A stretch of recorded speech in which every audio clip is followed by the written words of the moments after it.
Well, hi, Dr. Jennifer Taylor. We're so happy that you're here with us to share all your Thank wealth you of for having knowledge. me. You're welcome. Um, could you tell us a little bit about your professional background? Yeah. So I started in chiropractic way back in 1991 as a chiropractic assistant. So I've been in this profession for a really long time, over 30 years now, I'm proud to say. And I decided eventually that I needed to become a chiropractor as well. I was a massage therapist for a massage therapist practice for 8 years. And then I decided I had to do more. So I went to chiropractic college, started in 2001. And in 2005, I graduated. I ended up getting married and having a baby. So I took a little bit of time off and I started my practice in 2006. So I'm actually on my 18th year in practice. And I'm super excited to just share the knowledge that I have with you guys today. Thank you so much. So, is there a story behind of all? Why is it that you have taken this path to help so many? Yes. So as I was working as a chiropractic assistant for a chiropractor in Austin, Texas, there was actually a couple that came in one evening. They didn't even have an appointment. They just walked in desperate with this little bundle in their arms. And the doctor was actually needing to leave. And I ran down the hallway and I said, "Hey, I think there's somebody up here that needs you." And he walks up to the front. He had the same kind of look on his face that I did. Let's bring him back to the exam room and find out what's going on. And it turns out that it was a 12-day-old baby, a little girl. We'll call her baby Julia. And she, just a little background, a very traumatic birth. And she basically was given I don't think we can help this baby from the MD. She had severe sleep apnea. At one point, she stopped breathing up to 80 times per day. Like this, the apnea monitor was just going off. If you can imagine, these are brand new parents, first baby. And could you imagine for 12 days? They haven't really slept. So they look pretty haggard walking Yes. in. And I know it was crazy. And so at that point, I was working for what we call an upper cervical chiropractor, a specialist in the area that surrounds the brainstem. Now, as far as neurology is concerned, the brainstem controls all of your cardiovascular function. It controls all of your postural muscles, and it also controls all of your breathing. So if you can imagine a baby that had a really traumatic birth, a lot of tugging, pulling, twisting of the neck area just to get this poor baby out, you can imagine that area is probably damaged, in a certain way. But, you know, an MD is not trained to look at what we're trained to look at. It's like every profession has their scope of practice. And so they did everything that they could to help this baby, everything in their toolbox. And what we did was we took a look at this particular area to see if there was what we call a subluxation or misalignment of this upper cervical area. Well, we did a scan. It's called a thermography scan. And it looks at the difference in temperature on either side of the spine. And it determines if there's inflammation or irritation of that area. Any significant deviation from one side to the other will tell us that there's something going on. So in this particular scan, red means severe.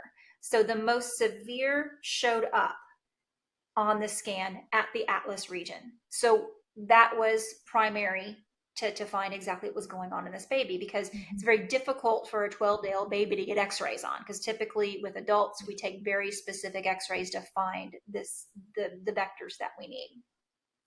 So what this doctor did was he used just his pinky, because when you're talking about a baby, the upper cervical bones really aren't fully formed yet. A lot of it is cartilage.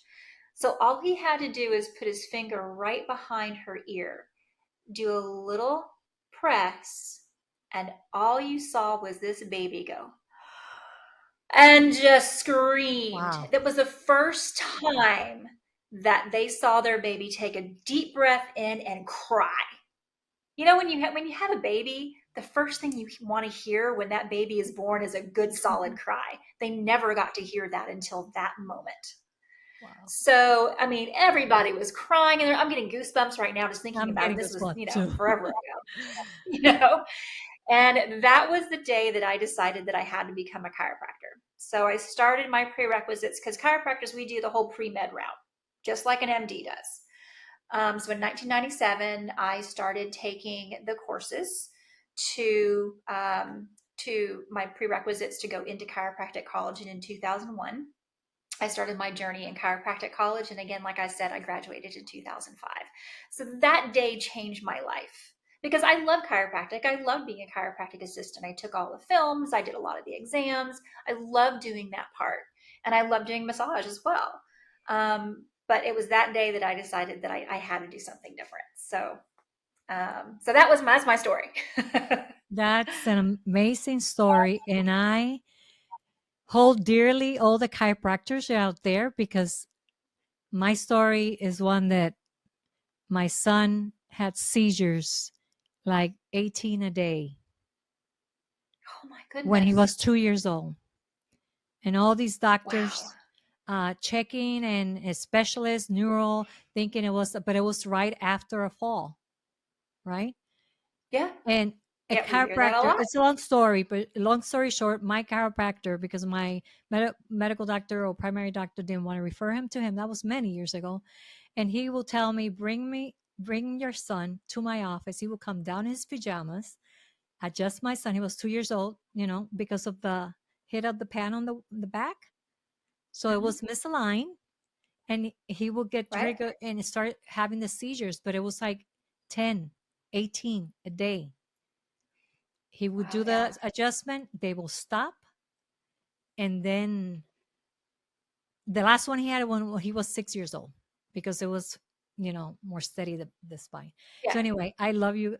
It's an amazing job because you go our project is called root cause answers.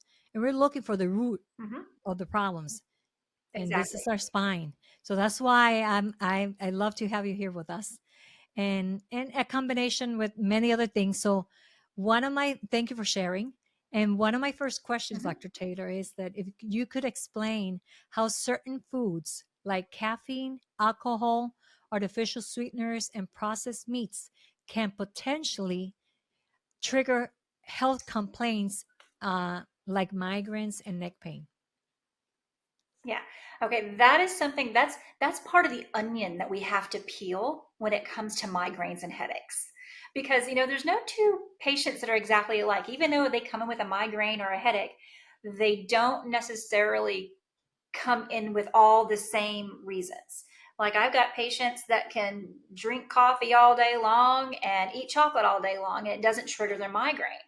But aspartame, artificial sweeteners, equal is what aspartame is.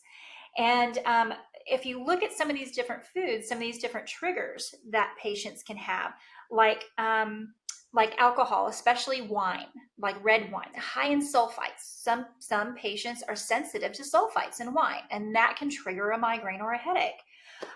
Dried fruits are also very high in sulfites as well. So if you're going to eat dried fruits, they actually make them now with no sulfites.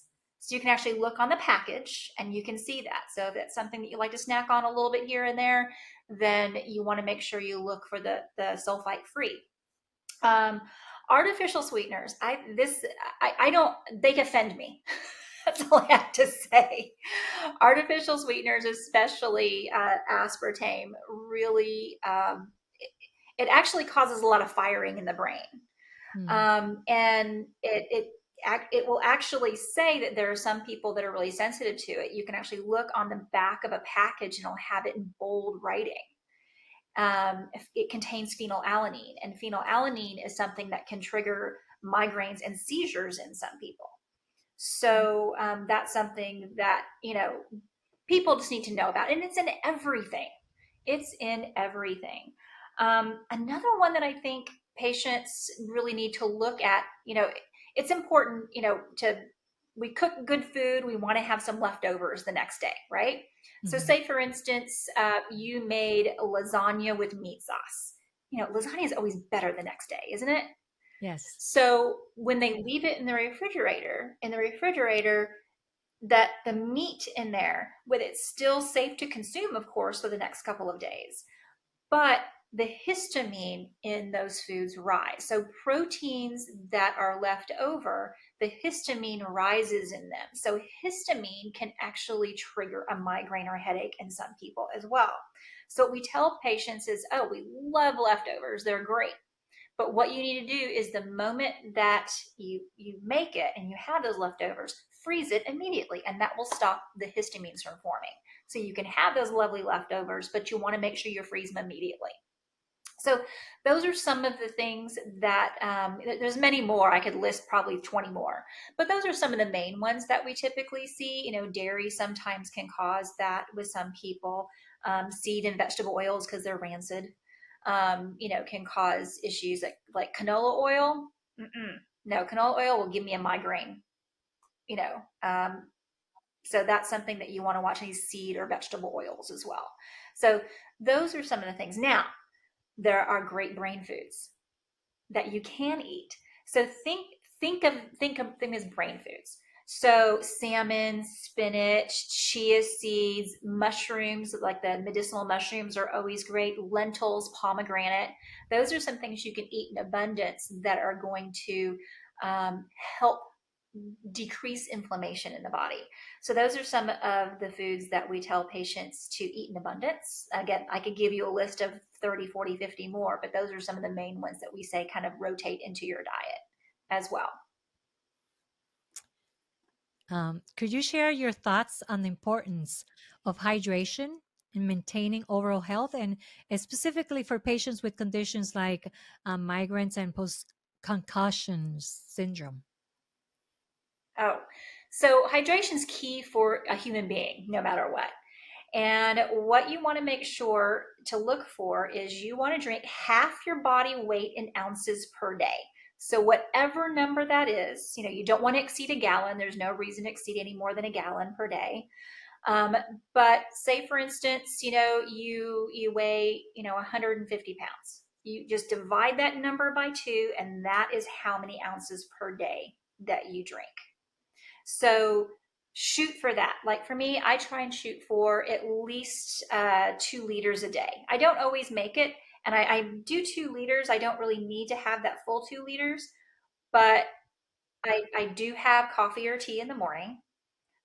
So that's something that depletes, anything with caffeine in it is going to kind of take away from that. So I try and counterbalance that and shoot for at least 2 liters a day. If everybody just shoots for 2 liters a day, an adult, I think you'd be well hydrated. Now, when it comes to headaches, typically a migraine will start off as kind of like a mild headache. You feel it back here and it just starts to move forward, typically more on one side. And I say, okay, how much water have you had today? And what's funny is that I find a lot of migraine patients are chronically dehydrated. And partly because when when we're dehydrated, a lot of these patients say, well, I just don't get thirsty. I'm like, okay, well, I dove a little further into that. Well, why don't you get thirsty? Well, I'm always busy. Da, da, da, da, I always have to go to the bathroom. There's those things, but there are patients that do not get thirsty. There's no thirst mechanism that's coming on. So to understand why this patient's not getting thirsty is you have to understand the vagus nerve. The vagus nerve is it's one of the cranial nerves. It's cranial nerve 10, and it's actually called the wandering nerve. And it goes all the way from the brainstem, it touches every single organ all the way down to the large intestine. And it's responsible. Its main response is to actually balance out the autonomic nervous system, the part of the nervous system that you don't have to think about. You don't have to think about, okay, heartbeat, okay, food, digest. The autonomic nervous system does this for you. This nerve regulates that. It balances it out.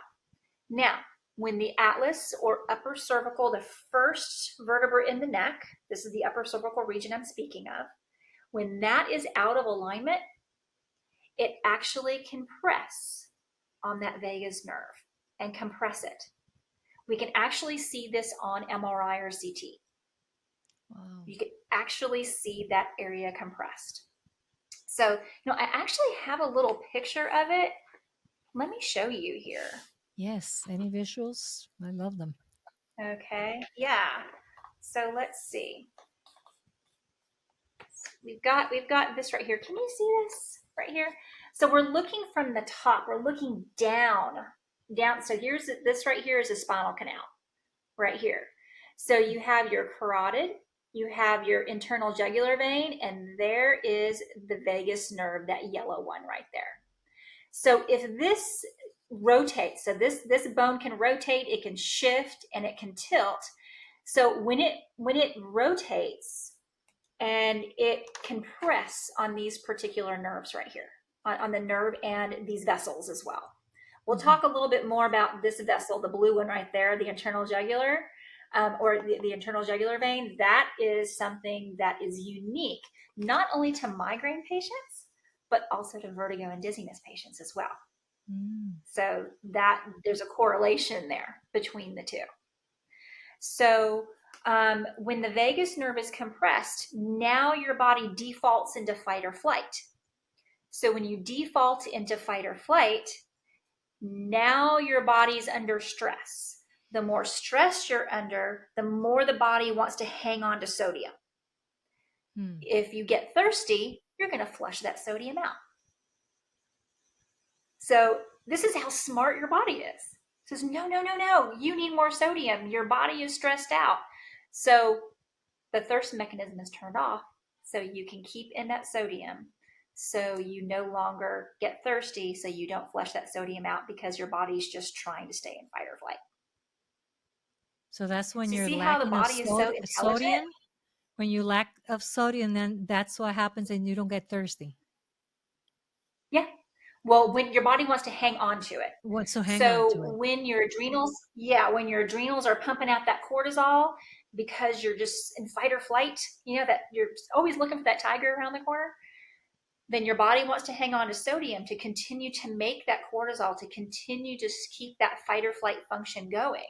So I'm in awe as to how smart the body is. Now, this is not something that you should have to do forever, right? You can't stay in this state.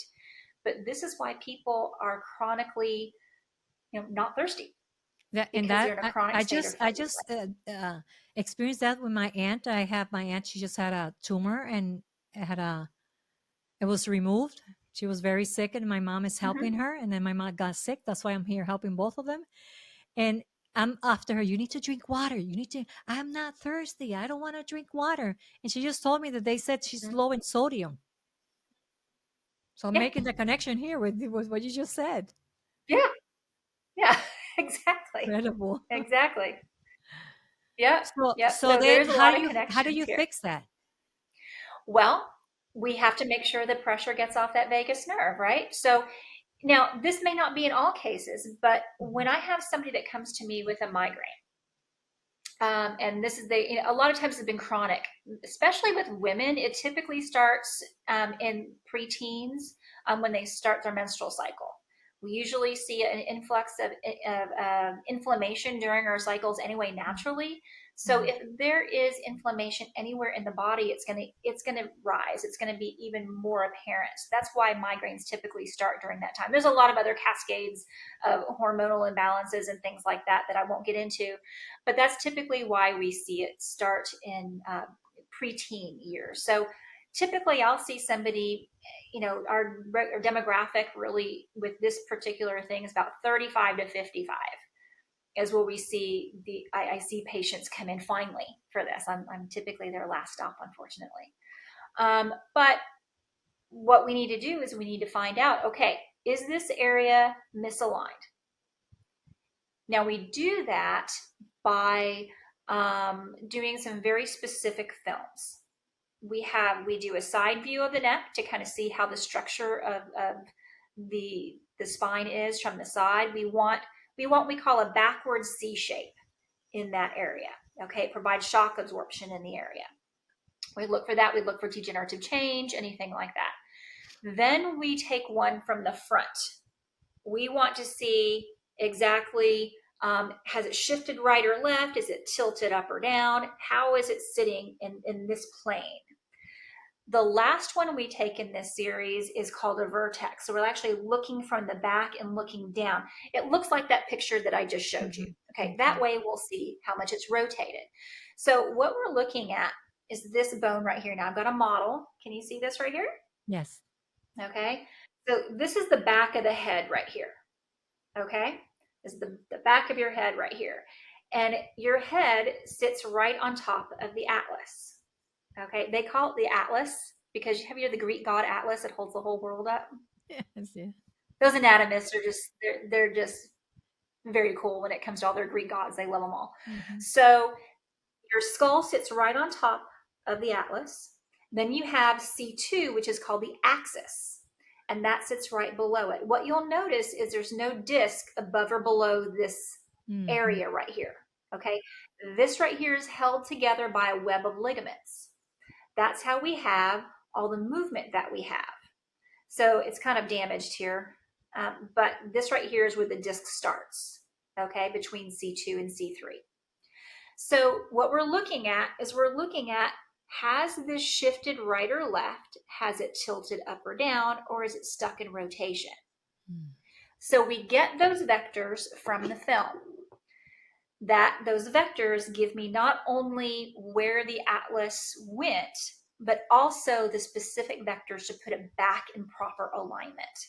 I encourage anybody that is listening to this to go to my website, because not only do I have a fun little tool that you can play around with, that you can see an animation to do that. So if you want to go to drjenntaylor.com, it's drjenntaylor.com.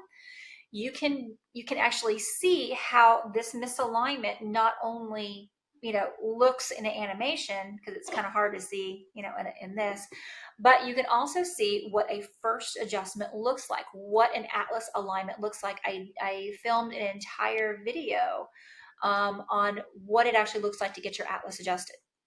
Number one, it's gentle, it's precise, and everybody gets their own personalized alignment. There's no two people that have the exact same vectors, if you will. So everybody comes in and everything is very, very personalized. So when we adjust a patient and we take that pressure off the vagus nerve, we take the pressure off the internal jugular vein, we start to see that pressure decrease in the head, decrease. A lot of times I have patients that have long-term migraines, they have fullness in the ears too, so it can affect that as well, which can actually cause that balance or equilibrium problem.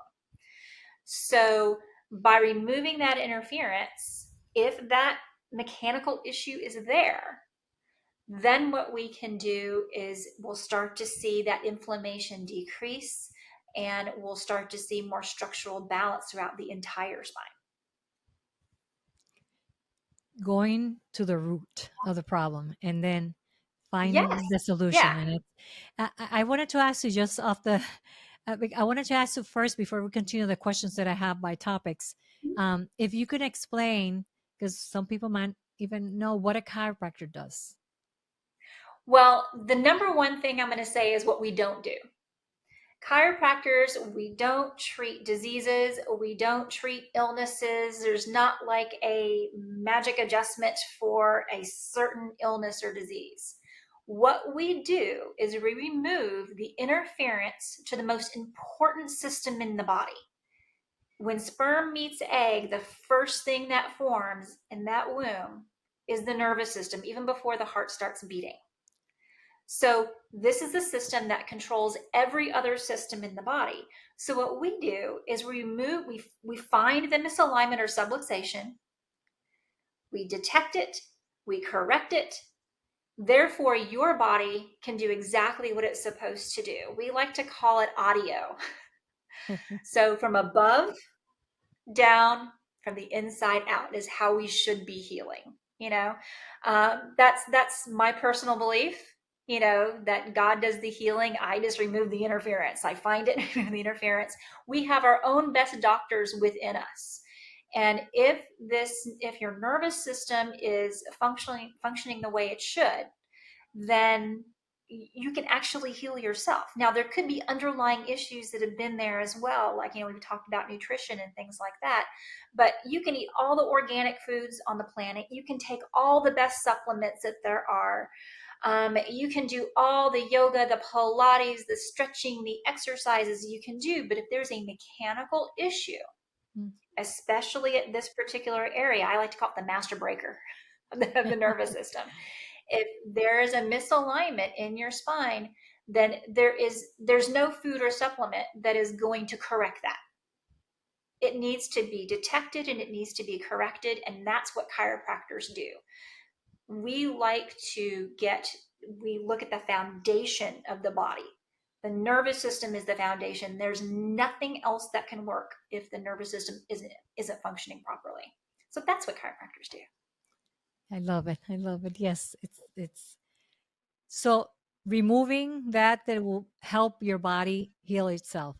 And with that, you had mentioned even if you get non-organic, I mean organic foods and all the things that you do, but it's part of the healing too. I believe after you Absolutely. have your body aligned, so that's why chiropractors are so Yeah. important. It's part of the whole Yes, because combination of we look at healing. the biochemical. Yes, we go from the biochemical to the clinical level when we look at nutrition, because once the misalignment is corrected, then you need the building blocks to help heal the tissue that's been damaged for so long. And that's where, detoxification comes in. And that's where good organic foods come in. That's where good exercises come in. That's where meditation comes in. I mean, meditation and prayer, those are things that also heal, because we're not just healing the body, we're healing the soul as well. When we really want to heal from a cellular level, we really need to make sure we do all those things. Mhm. So, as a chiropractor, specializing in conditions like migraine and vertigo, how does regular Mhm. sleep, relaxation, and deep breathing techniques contribute to managing these health complaints? That is a wonderful question. Okay, so I'll break it down a little bit, and I'm going to start with sleep.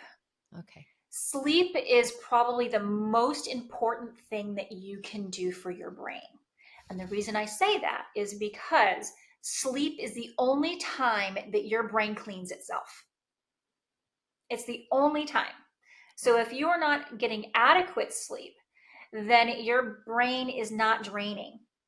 Okay, so we found out, I want to say it's been a decade or maybe a little bit more.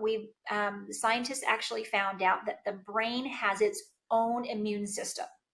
Its very own immune system. They actually call it the glymphatic system. And the glymphatic system, it flushes only when we're sleeping. So if we're not getting adequate sleep, that is something that is going to predispose us to foggy brain, concentration issues. They're even now linking, you can actually find several studies indexed in PubMed where they're actually showing that lack of sleep, especially over an extended period of time, can lead to other neurological conditions like Parkinson's, MS, you know, Alzheimer's, dementia. All those things can be caused or contribute to.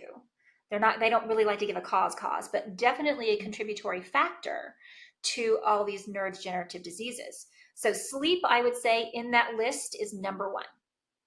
You've got to get adequate sleep. And for an adult, it's 7 to 9 hours per night. Yeah, I know. Most people go, oh, I have to work on that. but it's exactly. And it's hard sometimes. And every once in a while, we're not going to get the greatest of sleep.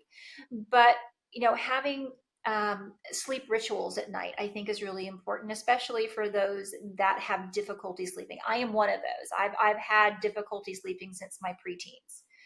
And So at night I have specific things that I do that basically tells my brain, okay, it's ready, you're ready for bed. So some of my favorite ones is I like to read before I go to bed. I like to have a cup of tea before I go to bed. That warm tea, just herbal tea, is so soothing to me. Um, I also I, just it's like little things. Yeah, I once I get into bed, I'm in bed. Mhm. It's also telling your family, okay, what do you need? Make sure that you give me all your needs, because there's sometimes there's nobody that can help but mom, right? Yes. My kids are older now, so they're really taking care of themselves at this point. But um, I want to make sure that my family knows that once I get into bed, it's really important that I stay in bed, that I'm not interrupted, because it's like this winding down that I have to do. And make it sacred, because again, this is where you heal. This is where your brain heals. You can't be good to anybody, your family, your coworkers, your pursuit of happiness, if you don't have adequate sleep and you're not great the next day. So we're all going to have times when we're going to have just a really bad night. But if that is every single night, every night over and over again, then that's when it becomes a problem. Um, so figure out what your sleep rituals are, and even waking up in the morning, I think is really important to make sure you have those same rituals.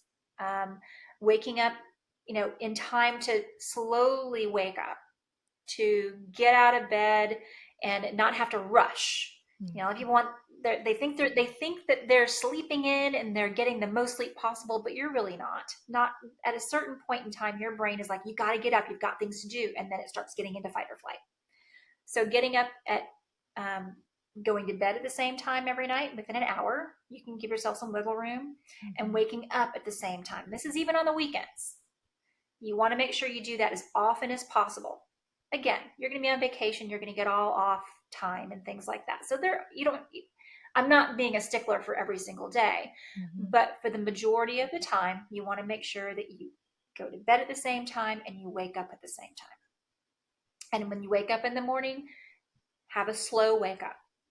Have some morning rituals. Like, again, I like to have my cup of tea. I like to do my devotionals and my journaling.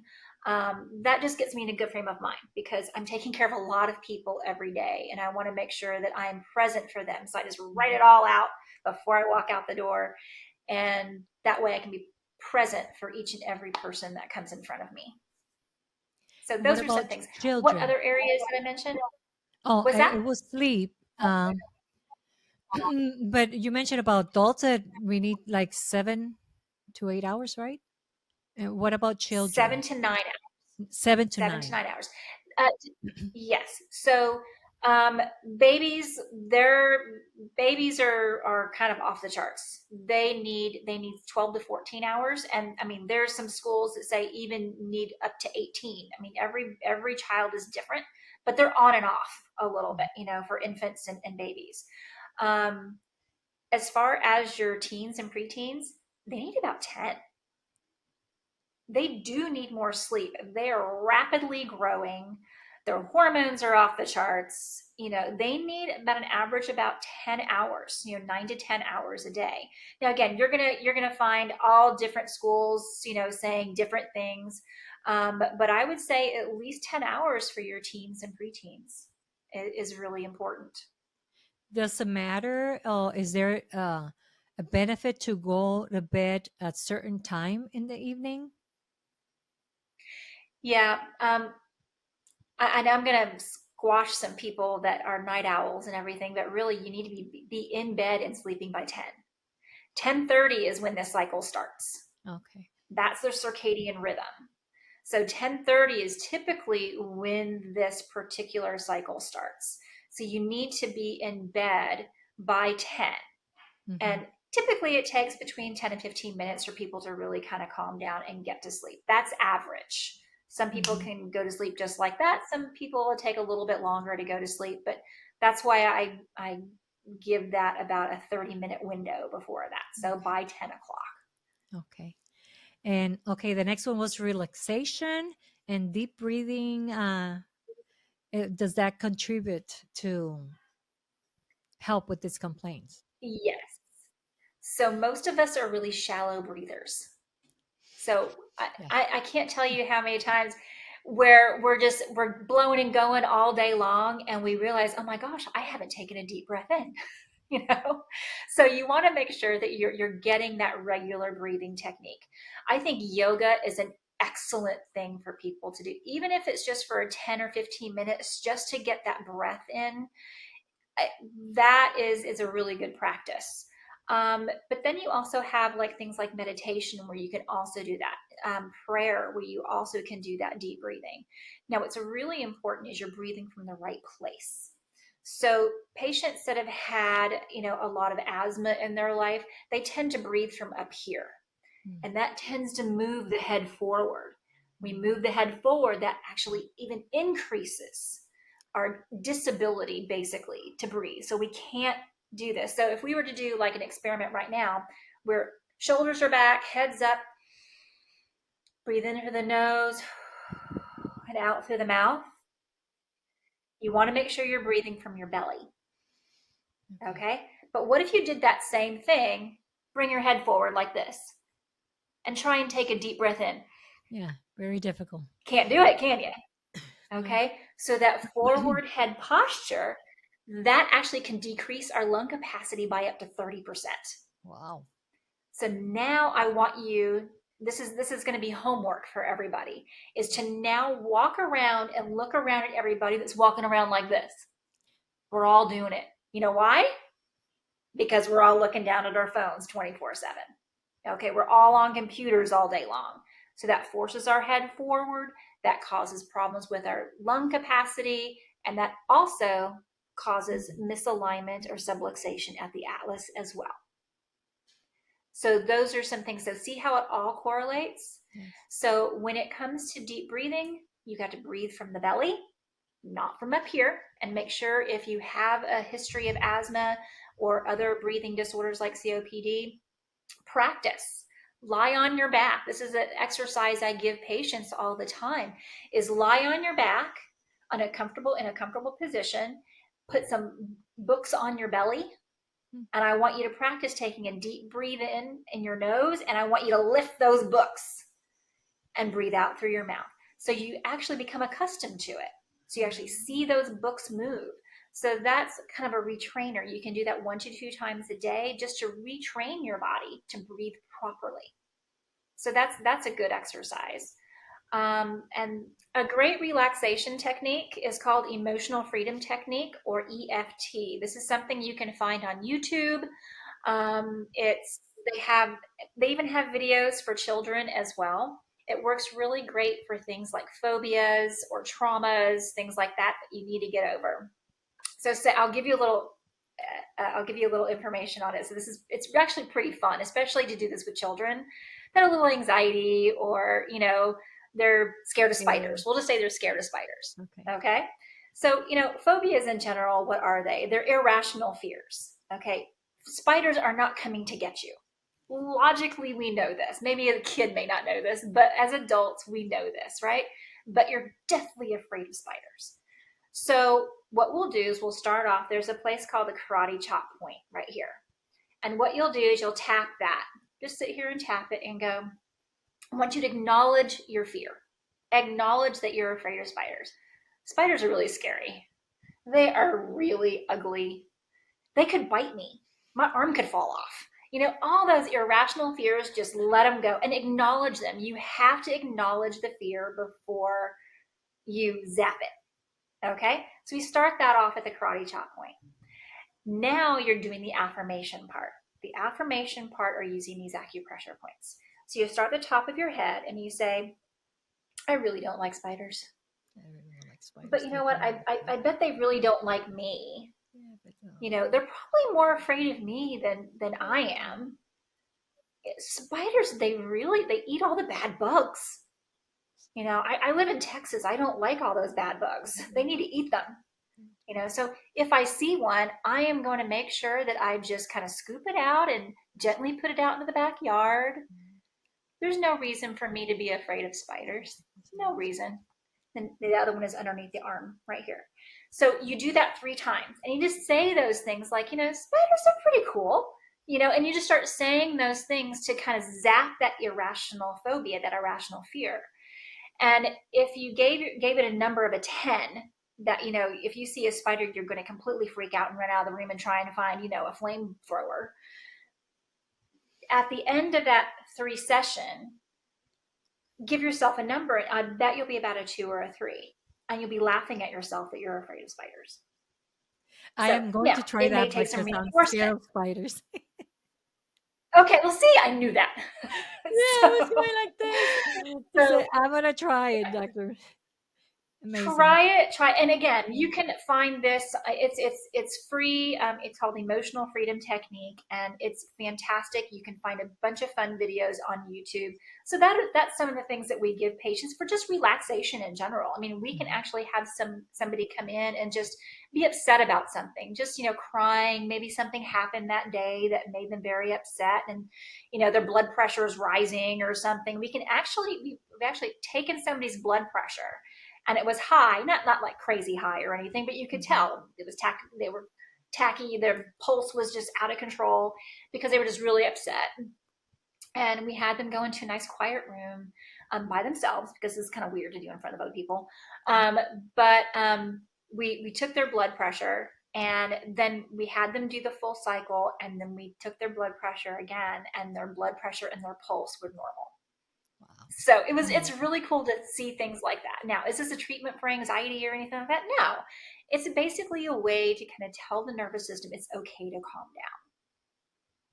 And I think that's where a lot of our anxieties and things come from, is that we're just long-term dealing with things and not knowing how to release it. And it's just getting stuffed, and then it becomes, a visceral issue. It becomes, a major issue in our lives. Yeah, thank you for So I think this I got all the very practical help idea that it could help. Yes. So now we're going to talk about overcoming stress and illnesses. So how crucial is regular exercise to the patients you treat, especially those with the migraines again, and neck pain, vertigo, and post-concussion syndrome? Yeah. So exercise is really important. I'm going to take post-concussion syndrome out of that for a moment, because they're a little bit different how we apply exercise with them. And we can talk about that momentarily. But when it comes to the typical patients that we see with the neck pain, vertigo, dizziness, things like that, there are certain exercises that we do give. Probably the biggest one we give is a range of motion exercises. There are some exercises that we do like, and some exercises that we don't like.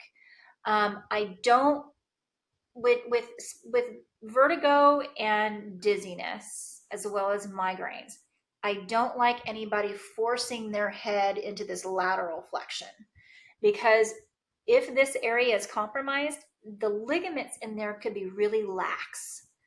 And so we don't want to pull those particular ligaments in that position. The range of motion exercises that I typically want patients to do is just a rotation, back and forth, come back to center, back and forward, like this. Just your typical ranges of motion. I want them to they can do them sitting or standing, really important as well. And range of motion exercises are really important, because we typically are sitting in one position for 8 hours a day, especially for patients that have to sit at a computer all day long. I mean, that's the nature of what we do as, our jobs these days, is sitting at computers, unfortunately. Or if we're not on a computer, we're on our phone. So getting regular stretching exercises is also really important. So in my office, what we do is, based on posture, before and after the atlas alignment, is how we determine very specific exercises for patients. So I mentioned before that when the atlas is out of alignment, that it actually puts pressure at the brainstem region. The brainstem region controls all your breathing, cardiovascular function, but it also controls all of your postural muscles. So when your posture is affected by this atlas misalignment. It actually causes, typically on one side, it'll cause a muscle spasm. So we'll see a shoulder high, a hip high. It torques that hip backwards and it pulls a leg up. So we actually see one leg appearing shorter than the other. That's one of the first neurological signs that we can find.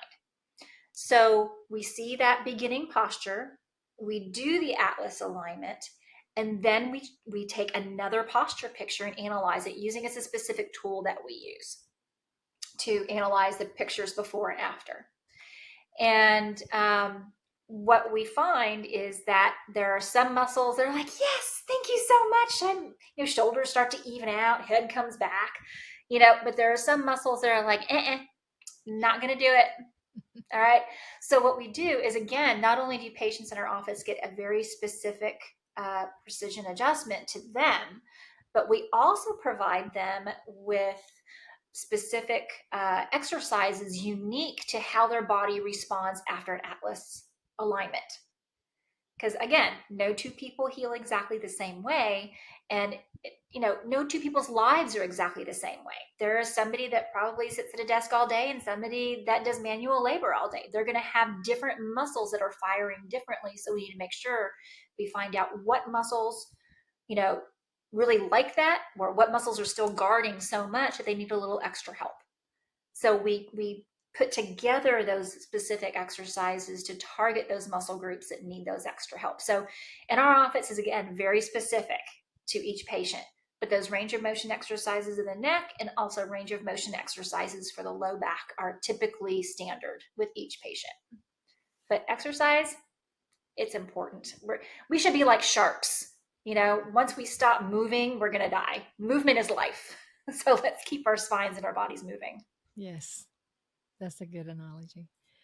As a healthcare professional, how do you promote the importance of maintaining a balanced diet and consistent sleep routine to your patients? Wow. It's usually something that we talk about kind of piecemeal each way. When it comes to giving patients advice, I think it's really important to know where they're coming from. I have patients that don't even know what real food is. I mean, that sounds really weird, especially to this particular audience, probably. But they'll write me down a 2 or 3 day food diary just to kind of get an idea of what they're eating, especially with migraine patients, to kind of know exactly if there's any triggers that are in there that they're eating in abundance. And when they write that down, I'm like, there is no food on this paper. It's all processed. It's all the seed rancid oils. But people have created a life that they can't, either they don't know what real food is, or they feel like they don't have time to make real food or source it even, so when it comes to teaching people about how to eat, you can't throw everything all at them. There was a time when I was so passionate about that, but it was like people just said, well, I can't do it. And they just threw the baby out with the bathwater. So it's really finding those little increments of things that they can do a little bit at a time. If you ate one vegetable a day for 1 year before you ate no vegetables, would you be better off at the end of that year or worse? So it's those little changes that make all the difference in the world to a patient, that I can do this now. So once they see one victory, they can do the next, and they can do the next, and they can do the next. So really it's finding out where that patient's at. I mean, I can probably put, I'm thinking right now, 2 patients that are just like gung-ho, and whatever I tell them to do, they are going to do it to a T, and they really do it. 99% don't. And it's not because they don't want to. It's not because they don't want the outcome. It's just that they don't see how it's going to fit into their life right now. So that's where you have to kind of come to a crossroads and say, okay, would you feel more comfortable just starting with supplementation, just to kind of fill in the gaps? So we'll start there. Then we can start moving on to any of the other things. Like, okay, let's just start with dinner. Start with a good quality protein and some good fresh vegetables. Make it simple. It doesn't have to be hard. And when they have, again, those little victories, they're going to make those wonderful changes. Same with the sleep. Starting with those sleep rituals. Let me give you just a few little pointers. We'll start here and then we'll unfold. Because there are some people that just get that second or third wind at 11 o'clock at night. I am not one of those people, but they do. And I have to make sure that we acknowledge that and see if maybe we can tweak it a little bit. It is so true that, it's very hard once you have that routine or the way you do things in life, it's very difficult to change it. And then you give up when you can't stick to what you want to do. But starting little by little, Yeah, like you I said, asked for 3 weeks. that's Yeah, great. it takes That's 3 weeks to make a habit. 3 weeks. You've probably Okay. heard that before. Yes, I Yeah. have. Yes, but you can change it in so quick, not continue it, but Mhm. you can it's doing that step by step and be compassionate, I think, and understand where they're coming from, like you said. And because Yeah. sometimes, with the family members, we try to do things, and I have to remember, just be patient and love them, and One step at a time. Yep. exactly one step at a time. Dr. Taylor, for those unfamiliar with the term, uh, could you explain what upper cervical chiropractic care is and Yeah. how it differs from the traditional chiropractic treatment? Well, what I love about chiropractic is it all works. I love chiropractic no matter what. Last I heard, there was over 200 different techniques within the chiropractic profession. So what I like to say is that chiropractic works, but not every technique works for every patient. So you've got to find the technique that works for you. And so with upper cervical, it's really a specialty within the chiropractic profession. So there are just under 100,000 chiropractors that are licensed between Canada and America. So you've got about that. I want to say the last I heard maybe was 85,000 that are 85,000 that are licensed to practice between Canada and North America. And there approximately are only 1,200 of us that practice the upper cervical work. That's it. So we are a specialty. And then you take, if you'll notice that there are extra letters after my name there, that DCCJP, that stands for Diplomate of Chiropractic and Cranial Cervical Junction Procedures. It's a mouthful. However, that is an extra designation that says that I took an extra 3 years to study just this particular area and pass boards in order to get those extra letters. And there's less than 100 of us in the world that has that designation. And this particular program has actually been going on for now 10 years. We're about to enter in January. We'll start the next class. So it's pretty incredible how I'm trying to get the word out there about this, not only because I think that patients that have tried chiropractic and have thought chiropractic didn't work for them, maybe this is the technique that will work for them. And also, I'm trying to get the word out to other chiropractors. So you need to do this technique. You can't just say you do, you have to train for it. You have to know how to take the films. You have to know how to analyze the films. You have to know how to properly execute this procedure so the patient is actually going to see and feel the difference that day they get that first adjustment.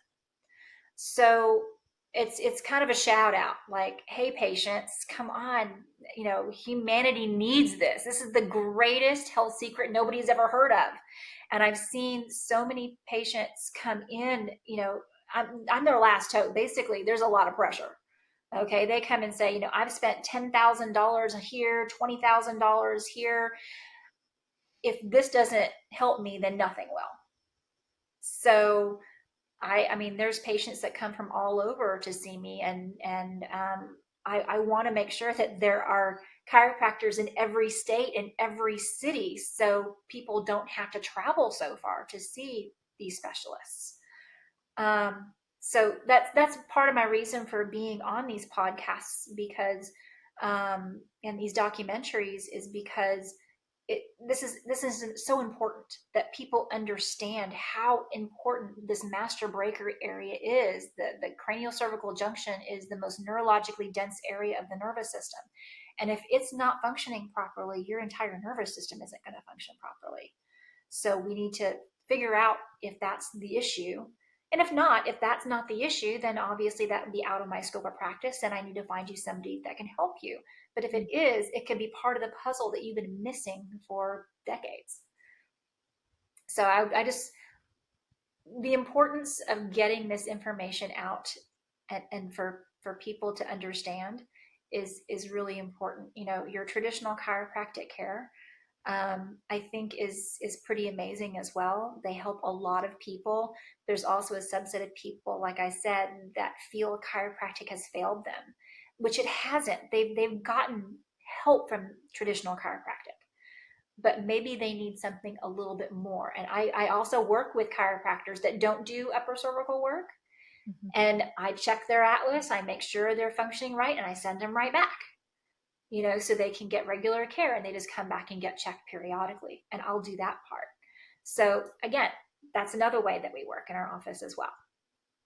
It's great that you're working together, and especially letting the world know about this, because it's important that people get educated. Doctors, you know, they have their specialties, but if there's something more that it will help patients, that will be great. And you're in the right place. A lot of people are gonna hear this message, because that's what we want, people to heal and feel better.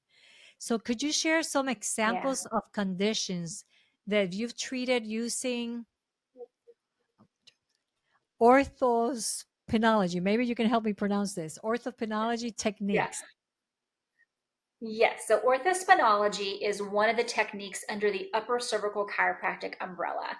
There are several of them, and that is the one that I practice. Mhm. So there are ones, there's NUCA, there's Epic, there's knee chest, there is Atlas orthogonal, there is advanced orthogonal.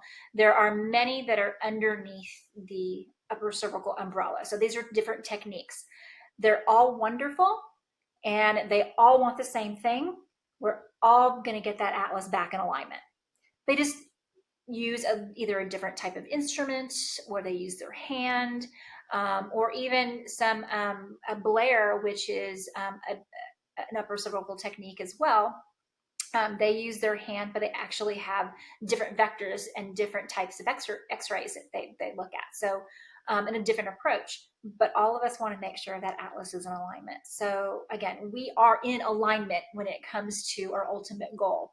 We just have chosen, I was introduced to orthospinology first. So, and that resonated well with me. And that's why I chose to practice that particular one.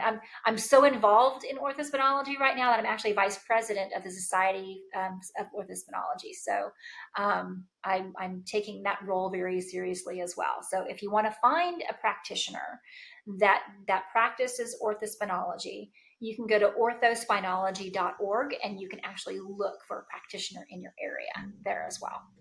That's great to know. So yeah, yeah. So what was your question again? I'm sorry, I got a little Yeah, what excited and there. what were the outcomes? So using this Oh, outcomes. orthospinology techniques, and Yes. what were the outcomes? So what so we already talked about the baby. So I thought that was pretty fun. And there's several different ones that I think probably are near and dear to my heart. So one of them was a woman, triathlete. You know, she actually found upper cervical chiropractic many years prior to seeing me. She found it after an auto accident. She had a severe whiplash injury, and after that injury, she started developing tremors in her hands and in her feet and her legs. Mm. And of course, they wanted to make sure they ruled out Parkinson's, MS, any sort of tremor related, neurodegenerative disorder. And none of them showed up. She was clear of all that. And they're like, oh, I don't know. I'm not really sure exactly what's going on. Well, she did some digging. She's a researcher, so it's kind of fun. And she found upper cervical chiropractic. So she went to this upper cervical chiropractor and she got adjusted. And guess what? The tremors went away. And she got periodic care here and there. And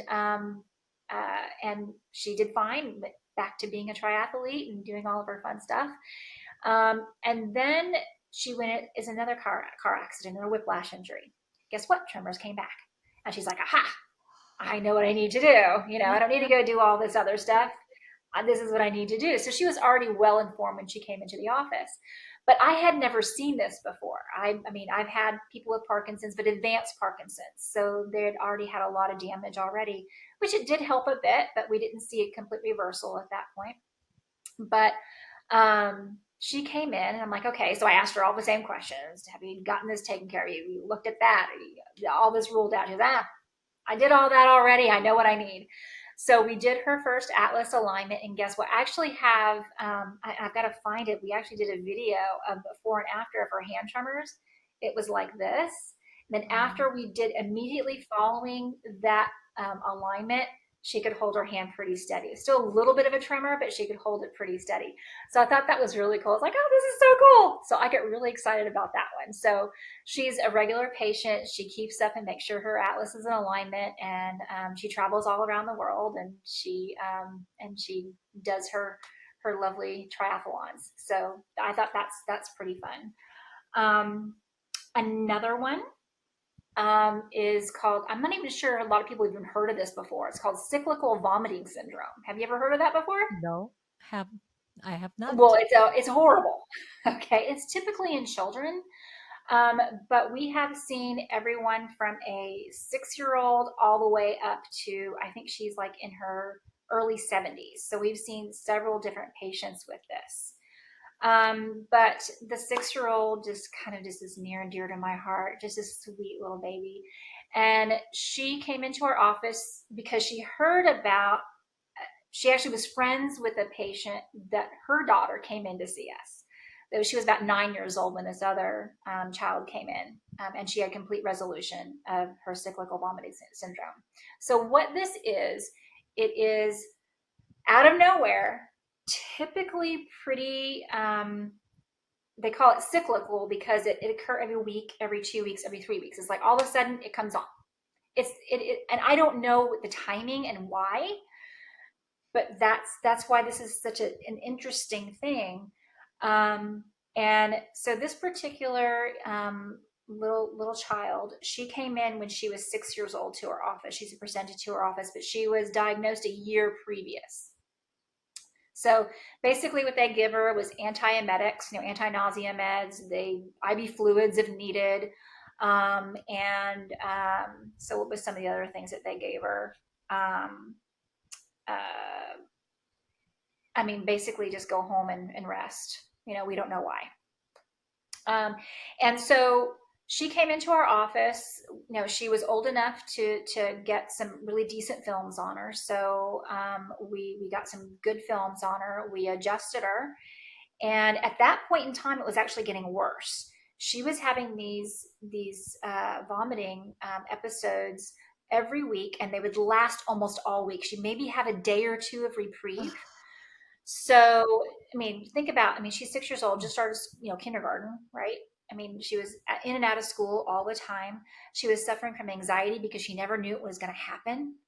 And severe, like stomach pains, severe spasms, headaches, you name it, because of this.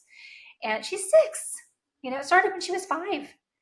And so after that first one, she didn't have another one. It just stopped.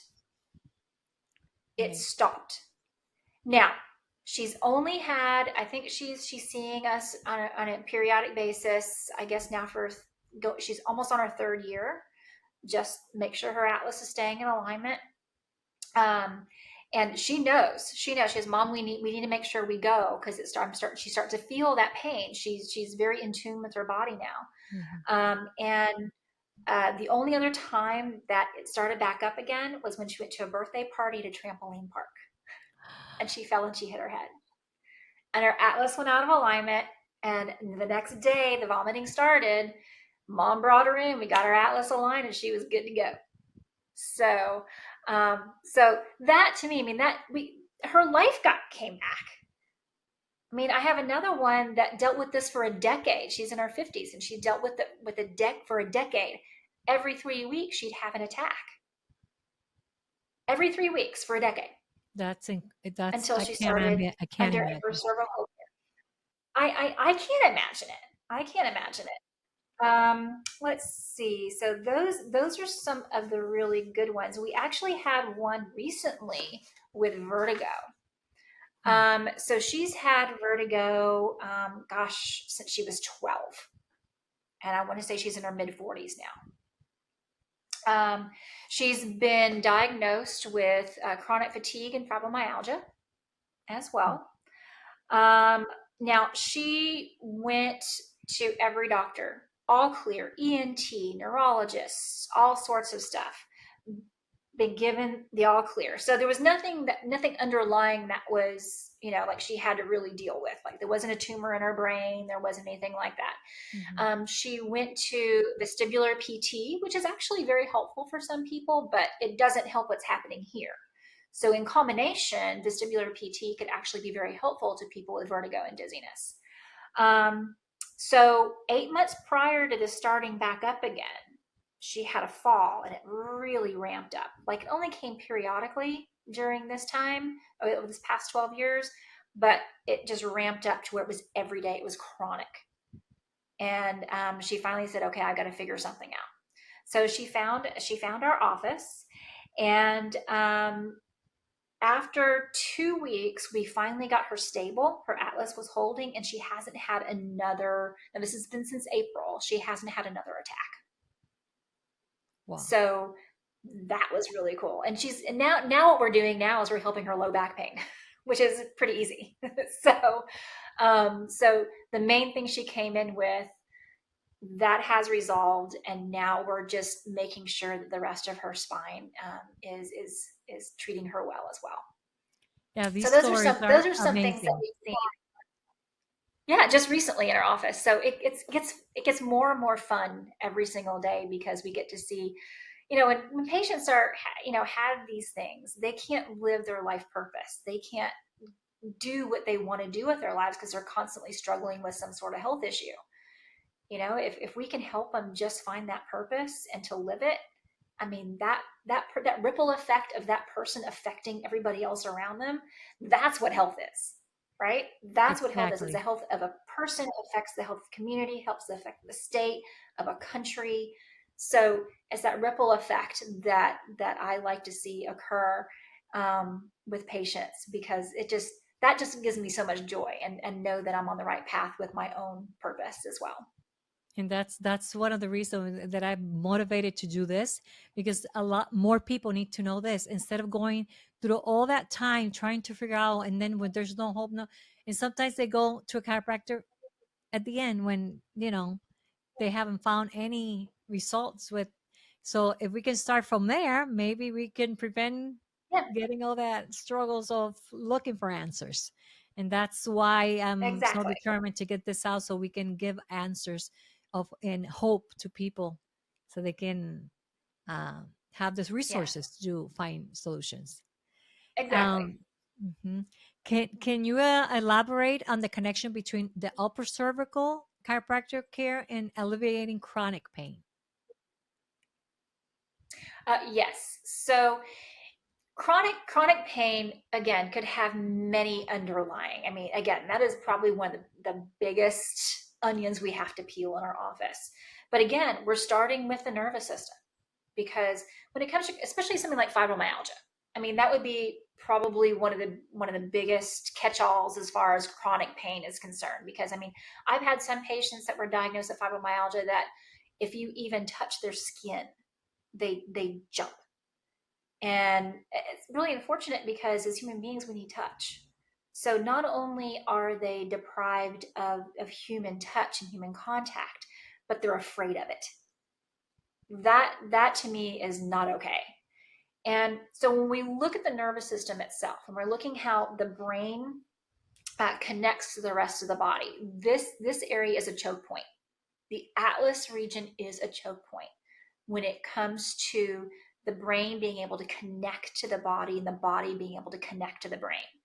So when it comes to chronic pain, I'm sure you've probably heard before that pain is determined in the brain. That's where pain comes from. So we're able to determine, okay, did that really hurt, or is that something that we can brush off?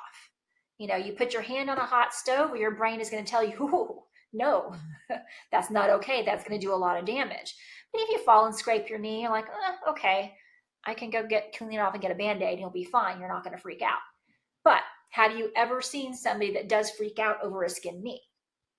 It's how we perceive and how we process pain, probably from a very, very young age, and how we're conditioned sometimes can cause a lot of this too. So we're looking at not only the structural issues, but we also have to get a good understanding of how that person processes pain, because it's, again, no two people heal exactly the same way. We need to approach patients in a different manner if they've always had, aversion to pain or a very low pain tolerance. Then what we need to do is we have to make sure that we approach that patient a little differently than to somebody who has a high pain tolerance and is just like, let's get her done, doc. We see those patients too. So chronic pain, we had to find out, first of all, what is the cause? Where is it coming from? So in our office, we do nervous system scans. So all day long, we can, chase people's symptoms all over the place, but that's typically is a very futile approach because the nervous system is very elusive. We need to find out where it's coming from. So say, for instance, chronic low back pain. 85% of people are going to have some sort of low back pain in their lifetime, especially now that we sit all day. So those are some of my favorite patients too, because when they come in, I'm like, I'm not touching your low back at first. I mean, the first adjustment is atlas only. I mean, that's just the way it is. But then I show them how when the atlas goes out of alignment, it causes that muscle spasm one side. It torques that hip, it lifts that leg up, and it can cause all sorts of misalignment in the pelvis that can be causing their sciatica, that be causing their low back pain that they've had for 20 years. So we got to turn the master breaker on here, relax the whole body. And again, you can see this on my website where you can see the changes that take place. You can mess around with that little misalignment, my misalignment tool that will show you how this area affects the low back. I can crank on your low back all day long. But if this area is not in proper alignment, neurologically speaking, we're not going to see the change. So our scans, what they do, we do a thermography scan. The thermography scan looks at the difference in temperature on either side of the spine, right where those nerves exit. That tells us, are there any inflammation that are going to the nerves, to your organs and your glands? Okay, so we start there. Then what we do is we do a surface electromyograph or surface EMG. What that does is it tells us, okay, how are your motor nervous system nerves doing? So it's the motor imbalance is what we're looking for, the muscles in balance. So we do that scan to see exactly how those nerves are firing. The last scan that we do is called heart rate variability. This is now one of the gold standards to determine how your autonomic nervous system is functioning. So we take all this into account and we look at this scan and we go, okay, this is where it's coming from. A patient can literally only tell me 10% of what's going on. Just 10%. There's only 10% of your nerve fibers in your body that are allocated to pain. 90% you can't feel, which is great because we don't want to feel, if we're cell dividing in our body. We want to make sure that we're getting the information that we need. So what we do is we take all this information, we give this to the patient, we say, look, this is where it's coming from, this is our roadmap, this is where we need to start. So therefore, they have a clear understanding. So this low back patient that comes in, chronic low back pain for 20 years, comes in and we see that and we go, okay, they'll get an understanding as to why I'm not going to touch this. I'm going to only adjust here and not going to touch your low back right now. So, but they get to see and feel the difference immediately following. Like I have patients that have low back pain, have them lie on their back prior to their atlas alignment and have them lift their legs. One leg can't lift very high, or it causes more low back pain. I adjust that atlas. I have them do that again, and they're Rockettes. They're like this with their legs. So we see those changes every day, and that smile, that goofy little smile they get on their face, and they look at me like, oh my gosh, that little tap back here did that. That never gets old. So I get to see that all the time. That must be so fulfilling to see that every day. You love your job, Every I day. can It's so fun. tell. Yeah. So, could you discuss how certain lifestyle changes can help individuals that are suffering from chronic pain conditions?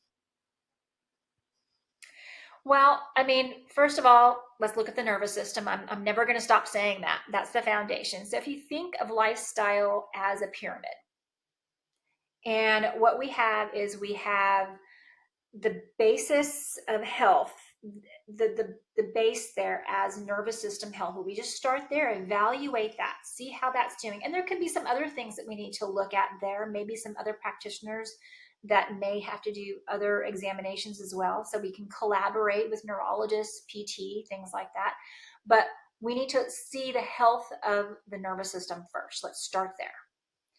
Then on top of that, then we need to start giving the body the nutrition that it needs. So again, we touched on this already. Where is that patient at? Are they more comfortable taking supplements? Are they more comfortable just, adding in some good foods or taking away some of the bad foods that they're eating? Then we can move into things like detoxification. We have an ion foot bath at our office to kind of chelate some of those things out of the body if there's heavy metal toxins or things like that we need to get rid of. We have a 21-day purification program that we offer to patients as well to kind of, again, help get the inflammation out of the body and create healthy habits over 21 days. Remember, 3 weeks is what it takes. So we do that.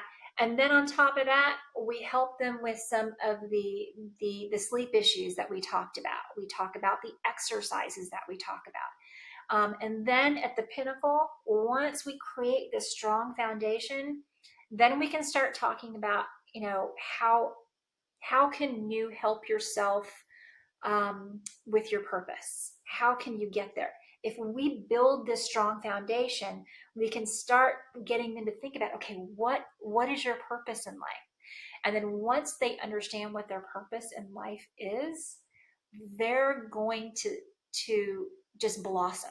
It's amazing to see how a patient just starts in from this kind of an infant stage to where their nervous system isn't firing properly, their body isn't healthy, they're breaking down faster than they're healing, and all of a sudden you see this life blossom in a person. You get to see, it's like I said, it's like a pyramid. People just blossom, and it's just really neat to see. But the stages are really important, and some patients have to stay in a certain stage for a long period of time before they make it to the next.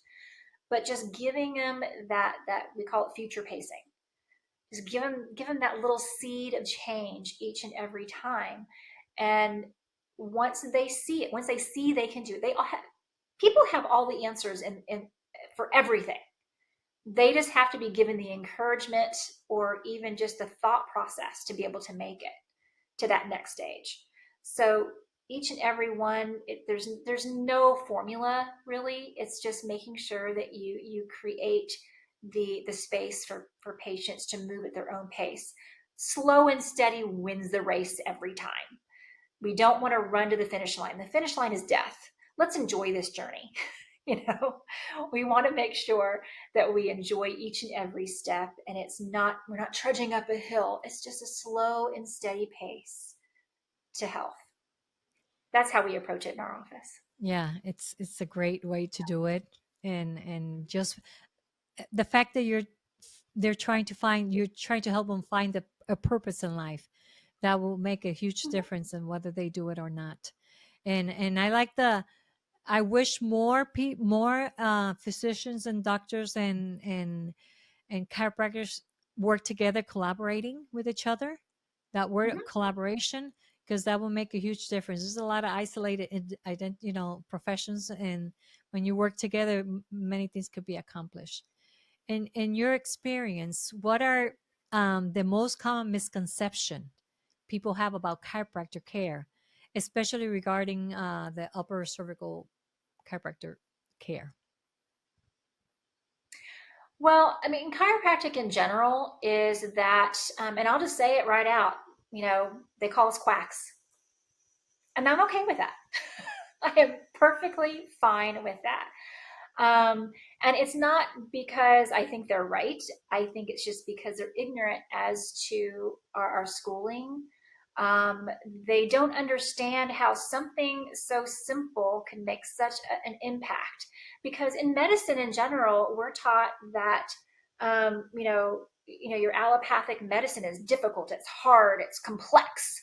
Well, in some cases, there's a complexities to the human body all the way around. But if we really just kind of bring it to its core and understand and that the human body is an amazing machine, that when given the right information, it knows exactly what to do and exactly how to heal. um, it, that that breaks it down so much better. I can't tell you any patients walk into my office and they get that first report and they go, why haven't I heard of this before? This makes sense. What have I been doing for the past 20 years? And I hear that on a daily basis. I kid you not. They've been to umpteen doctors, and those doctors were doing what they do within their scope of practice, and they probably are brilliant and they are great at what they do. But when a patient isn't getting well, they don't know to refer to an upper cervical chiropractor. They don't know to do that. So again, one of my things, just like you said, is collaboration. Why can't we start talking? There are things that they do that I don't do. I can tell you that I've found things on x-rays and I'm like, I am not touching that spine. You need to go to this doctor first. This does not look right. This looks like an infection. This looks like cancer. I need you to get this checked out first. Right? That's out of my scope. I need you to go to this particular doctor and do that. So we do have, doctors that we refer to. So when it comes to making sure that people understand what chiropractors do, and it's first of all acknowledging that, people think we kill people or cause strokes, things like that. You've got to put it out there. You've got to acknowledge what people are thinking when they come into your office, because sometimes they're scared. And that's the reason why they haven't tried chiropractic yet.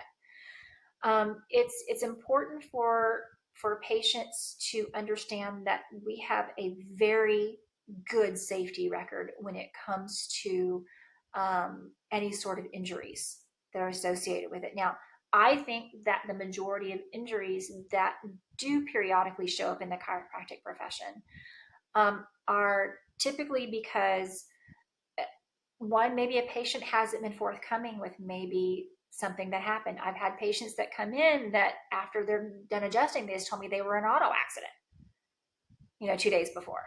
I need to know that prior, because we would have done scans, we've done things like that. So we train our patients to make sure they tell us everything that's happened: slips, falls, head injuries, auto accidents, things like that. Or, maybe imaging hasn't been done. I will not touch a patient unless I've done some testing and some imaging. I need to know what's happening on the inside. I've had a patient, a young kid that for he was jumping off a bridge into water because he thought it was a good idea. Him and his buddies were doing this. So he hit the water really hard, had some mid back pain, but it was getting better. It really wasn't really that bad. But I'm like, I'm taking a picture. And he had a fracture. What if I would have said, okay, well, it's getting better. Let's just go in there and adjust it. I could have paralyzed them. So it's really the due diligence of not only the doctor, but of the patient as well. Patient has to tell the doctor the information that they need to know in order to make sure we do the right diagnostic work. So any patient that comes in is afraid of what we do. First of all, in our office anyway, we don't do any of the rotary movements with the neck. Not that I think that it's dangerous. It's not conducive to what we do as upper cervical chiropractors. We're talking precision. We are talking gentle care. That's what we do in our office. And we're talking about corrective care. It's not how many pops and clicks we can get. It is how well is the atlas holding. Number two, are the segments moving properly? If they're not moving properly, then we actually use something that is called an activator. Or the clicker. That's again precise and gentle. We can use it anything from infants all the way up to our geriatric patients with osteoporosis. So it's something that's a tool that helps us be as precise and gentle as possible. And so I tell patients that and let them know that after that first atlas alignment, they could be sore. We're affecting a lot of postural muscles. They could be a little sleepy. We have some detox responses sometimes where patients get a little loose stool. So there are some things that do take place, but we are, first of all, forthcoming about what we've heard. We know that's all right. We're the redheaded stepchildren of the healthcare industry. It's all right. And but we also give them, the assurance that what we're doing is very safe, it's very gentle, and that we're going to do our due diligence to make sure that we do all the diagnostics we need to rule anything out that may preclude them from getting a chiropractic adjustment. So that's what we do in our office, and I think it works. And if it works, have given us a lot of, you know, examples or results that your patients have had. It's that's for me. It was very simple. That was many years ago when I found out this. My son is 38, and this was when he was 2 years old, which I was not that educated on. But it made sense what the chiropractor says versus all the medical doctors, the hospitals, the ERs, everything they're treating my son when I would bring him with the seizures, and they couldn't do anything, just prescribe, and not giving me any reason. Right. So it made sense. So I made the choice, the decision to just take him out of the hospital and continue, and that was the best. And my son still does goes to a chiropractor, and we all do. Oh, So, good for him. talking about education, how do you incorporate patient education into your practice, especially when discussing the benefits and potential risks of the upper cervical chiropractic care? So in my office, what we do is we don't adjust on the first day. I think part of patient education is really important for them to understand, again, like I mentioned earlier, that we are doing our due diligence. The first day we gather information, that is the diagnostic day, where we are looking top to bottom. We're doing a consultation, a thorough history. We do the scans that I mentioned. We do the films. We do a posture check. I do palpation to get feedback from the patient. What's moving, what's not. Have them give me feedback into what hurts. And all this is written up, and then we create a report. So then they come back for 2 visits. The first visit after that initial diagnostic visit is their report. We sit knee to knee with our patients. We have them look over their films. I explain to them what I'm seeing. We correlate it. That actually, I don't even have to correlate it. They're going, well, that's why I feel that way. I mean, they can figure it out for themselves. They actually can see it. They can look at it. It's something tangible that they can finally put their hands on as to why they're feeling that way. We actually call it their why. We give them hope, because we're going to say, you know what? It's been 10 years you've been suffering from this. This is way too long. We're going to give you your why. And if for some reason we can't help you, we will find somebody that can. And so if they do qualify, if there's no bells or whistles that would preclude them from an atlas alignment, That same day, we do their first atlas alignment. After that atlas alignment, we do post diagnostics. So the proof is in the post, is what we always say. We want to make sure that we're actually doing what we set out to do. So not only do we do a post posture picture to see how those muscles respond, we also do post films. I want to see where that bone went. I want to make sure that we got a good correction. So we look at the before and the after of those films, and we can show that patient, you went from here to here, and that's good. That's what we want to see. We talk about, and that's what we do in that second visit then. Well, I guess it'd be technically the third visit they're coming into our office. That's their follow-up. We talk about, okay, how did you do after your first atlas adjustment? What did you feel? What changes did you notice? How did you sleep? Were you sore? All those things we want to ask. Then we show them their befores and their afters. We even do another scan, a thermography scan, that day they come back in for their follow-up to see exactly how the nervous system has calmed down. And we look at those pre and post as well. And then from there, now that I have all this information, I can put together a care plan. So that's we recommend their personalized care plan. So it is a step-by-step approach. We don't give everything to them. We don't adjust them on the first day because, first of all, we don't know whether they qualify for care yet. We don't know whether they have an atlas misalignment. We don't know whether they have other areas that are compromised. We don't know whether something else is a contributory factor to what they've got going on. So we have to gain all that information. So when we do sit down with a patient, they become educated about what's going on with their body, but they also become a team player in it. This is not me, the doctor, telling you what to do. This is us as a team getting together to figure out how we're going to move forward. When we talk about what's next and we talk about the care plan, they get to build their program. The program is based on that foundation of chiropractic care and getting the nervous system healthy. Then we talk about progress exams are really important. That's the foundation. Those are the two things that we will not compromise on, is the chiropractic adjustment as well as the progress exams. Those are two things that are needed in care. Everything else, whether it be therapies, whether it be detoxification programs and nutrition, those are things that they can add into their program as they see fit. If I feel something is quite necessary, like maybe some therapies to help them feel better faster because they're in such chronic pain, I will recommend that as well. But again, this is their journey. They need to start where they feel most comfortable. They came in for chiropractic care. That's why they came in. So that's going to be the foundation. That's the most important thing we do in our office. Then, of course, the progress exams. Well, we have to know how they're progressing. So we have to do those. But everything else, I think, can be very important and can be very, very helpful. But that is up to the patient to make that determination. We need to make sure that they are getting exactly what they walked in the office for. That's once they understand why it's happening, when you explain and show them, literally with, they can see that there's gonna be a better result if they continue the program and the plan, and then you feel more invested in doing something like that. And that's something I experienced They're over and investing over in with the themselves. chiropractors themselves. Exactly.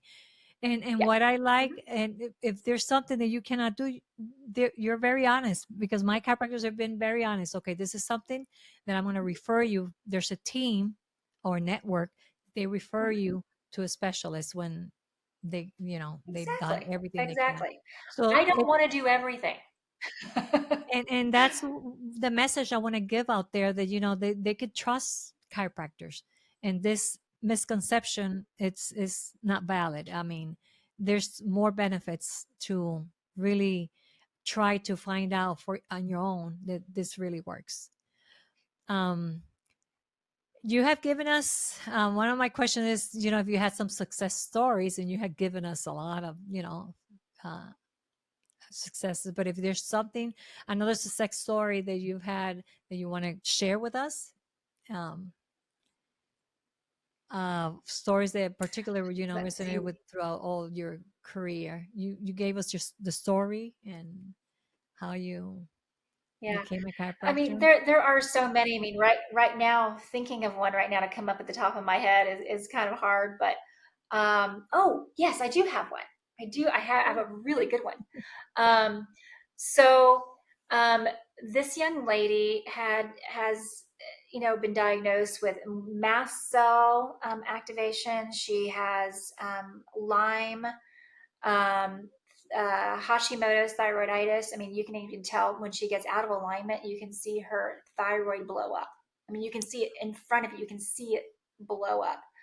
Um, and possibly we're looking at maybe Ehlers-Danlos syndrome, which is a ligament laxity issue. It's a genetic condition. So there's like multiple stacks of things that she came into my office with, and she's been to other doctors, she's been to other chiropractors, she found upper cervical, and it was rough at first. It was really rough for her at first, because when the ligaments up here, when they are really lax, um, the atlas doesn't want to hold as well, because remember, the atlas has no disc anchoring it into place. It's just held together by those web of ligaments, and if those ligaments are really lax, it's going to go out of alignment a lot more.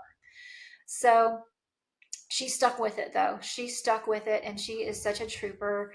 Um, just an amazing, amazing woman.